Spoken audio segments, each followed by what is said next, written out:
নমস্কাৰ বন্ধুসকল বাস্তুশাস্ত্ৰৰ উৎপত্তিৰ ওপৰত আমি আজি অলপ আলোচনা কৰিম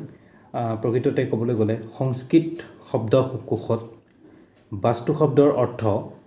আৱাস বুলি দিয়া হৈছে আৰু সাধাৰণ অৰ্থত মানুহে জীয়াই থাকিবলৈ বনোৱা বাসস্থানক বাস্তু বুলি ক'ব পাৰি বাস্তু শব্দৰ উৎপত্তিৰ বিষয়ে অথৰ্ববেদত বিস্তৃতভাৱে উল্লেখ কৰা আছে হাজাৰ হাজাৰ বছৰ আগতে হৰপ্পা আৰু মহেঞ্জোদাৰো সভ্যতা আদিৰ পৰা বাস্তুৰ মহত্ব আৰু তাৰ ব্যৱস্থাপনা বিষয়ে উমান পোৱা যায় প্ৰসিদ্ধ জ্যোতিৰ্বিজ্ঞানী গণিতজ্ঞ তথা জ্যোতিষী বৰাহমিহিৰে নিজৰ প্ৰসিদ্ধ গ্ৰন্থ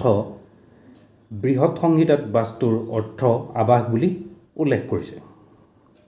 অমৰ সিঙৰ অমৰকোষত বাস্তুক মানুহে জীয়াই থাকিবলৈ বনোৱা ঘৰ বুলি উল্লেখ কৰিছে এতিয়া আমাৰ পৃথিৱীখনত মূলতঃ পাঁচটা তত্ত্বৰে গঠিত এই পাঁচটা তত্ত্বৰ ওপৰতে বাস্তু নিৰ্ভৰ কৰে এতিয়া সেই পাঁচটা তত্ত্ব কি সেই পাঁচটা তত্ত্ব হৈছে মাটি পানী জুই বায়ু আৰু আকাশ এই পাঁচ তত্ত্বৰ দ্বাৰাই প্ৰকৃতি আৰু জীৱ-জন্তু জীয়াই থাকিবলৈ সক্ষম হয়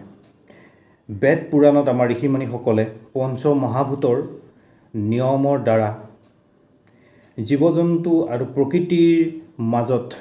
ভাৰসাম্যতা স্থাপন কৰা প্ৰক্ৰিয়াক বাস্তু বিজ্ঞান বা বাস্তুশাস্ত্ৰ বুলি অভিহিত কৰিছে এতিয়া সনাতন আৰু বৈদিক সভ্যতাত